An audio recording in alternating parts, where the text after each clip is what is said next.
नमस्कार। उनके खत और आप की 386वीं कड़ी 386 एपिसोड में अभिवादन स्वीकार कीजिए देवतोष का। यह खत मैंने पहले भी पढ़ा है और आज जब मैं इसको पढ़ रहा हूँ और जब आप इसको सुनेंगे तो कोई नया एंगल, कोई नया डायमेंशन, कोई नया आयाम समझ में आता है। लीजिए खत सुनिए। दीवान जोगराज, शाहजहांपुर, तारीख 21 जनवरी साल 1951। पूजनीय पंडित जी साहब, आपके सब खत मिल गए।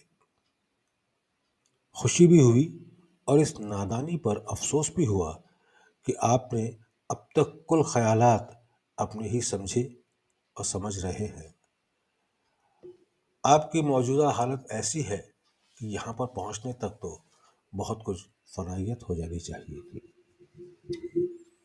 मैंने जल्दी ज़रूर की और ये मेरे गुरु महाराज की काबिलियत थी कि आपको मौजूदा हालत पर लाकर खड़ा कर दिया, जिसके देखने वाले भी इस ज़माने में कम हैं। ईश्वर अपना रहम करे और अहंकार से बचावे। और अहंकार होने भी क्यों लगा? इसलिए कि जो कुछ है ईश्वर की तरफ से है, अपना उसमें कुछ नहीं। आपने गालिबन समुद्र जरूर देखा होगा, और भाई देखा मैंने भी है। पानी निहायत साफ झलकता हुआ दिखाई पड़ता है, मगर भाई उसमें झाग भी मालूम होते हैं। ये क्यों? लहरों के या ज्वार भाटा के मद्दोजर से, मद्दोजर उतार चढ़ाव, मगर भाई उसमें झाग भी मालूम होते हैं। ये क्यों? लहरों के या ज्वार भाटा के मद्दोजर से। ये बात होते हुए भी सब पानी की सतह को हम समुद्र ही कहते हैं। अब मैंने समुद्र का लफ्ज़ यूँ इस्तेमाल किया कि ये इंसानी ज़िंदगी में बड़ी हालत का तर्जुमा हो सकता है। जब हम ये लफ्ज़ इस्तेमाल करते हैं तो हमारा ख्याल मटीले झागों की तरफ नहीं जाता, बल्कि समुद्र का फैलाव ही नज़र में आता है। इसी तरह से जब हम अपनी हालत में होते हैं तो ताज्जुब है कि मटीले झागों की तरफ ख्याल कैसे पहुंच जाता है। ये झाग समुद्र में पैदा होते हैं और या तो किनारे पे जाकर ख़त्म हो जाते हैं या बीच में ही गायब हो जाते हैं। ये हर तरह से साबित है कि चीज़ समुद्र से ही बनी।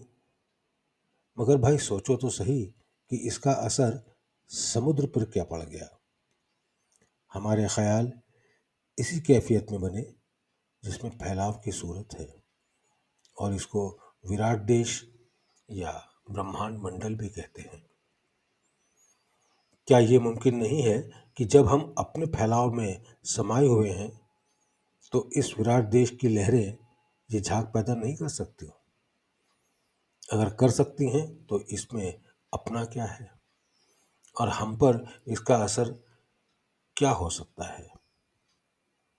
भाई ख्यालात को यूं समझिए जैसे समुद्र में झाग पैदा होते हैं लहरों की रवानी से, और उसी में बनते और बिगड़ते रहते हैं। अब विराट देश में ये झाग पैदा क्यों हो जाते हैं?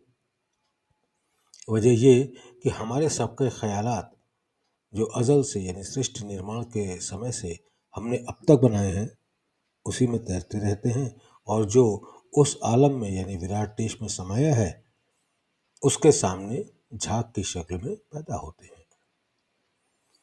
मगर चूंकि उसी सतह के ये झाग हैं यानी उसी समुद्र के, इसलिए वो अपने मालूम होते हैं।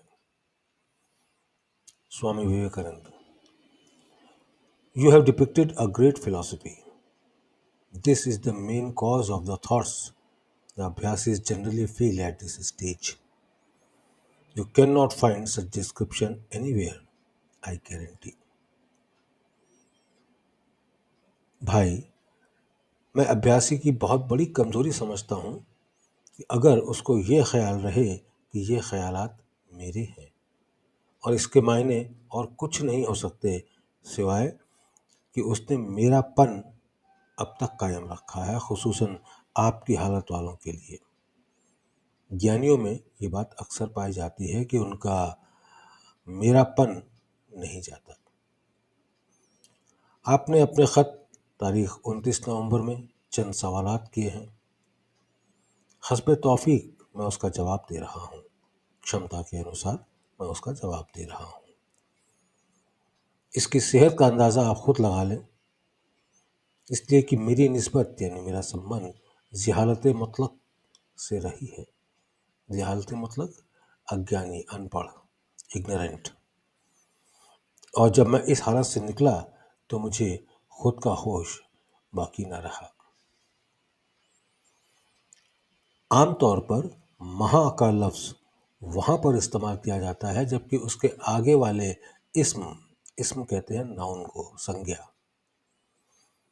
आमतौर पर महा का लफ्ज़ वहाँ पर इस्तेमाल किया जाता है जबकि उसके आगे वाले इसम की पैमाइश ख्याल में नहीं रहती। यही हालत यहाँ पर है। माया पर महा का लफ्ज़ लगाने से वो हालत पैदा हो जाती है जहाँ पर माया का ख्याल आना मुश्किल हो जाता है और ये पता ही नहीं चलता कि इसकी थाह, गहराई अब कहाँ मिलेगी, ख्याल के दायरे के अंदर या उसके बाद।